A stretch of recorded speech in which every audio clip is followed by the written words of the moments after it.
To get a refund on the Coffee Club application, there's not an option where you can directly refund your orders. However, you want to contact the official support team and make an appeal for a refund.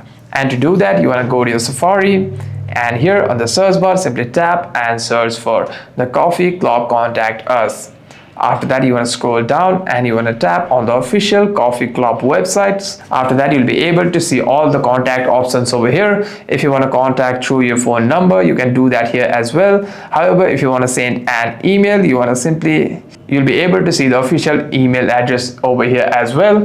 And by simply contacting on that email, you want to simply contact them through the email, explain all your details over there with your proper reasoning of your appeal, and within 2 to 3 business days the official Coffee Club team will reach out to you through your email, and if your appeal is valid for a refund, you'll be able to get your refund as well. Hope this video was helpful, and if you have any further questions, make sure to leave a comment down below.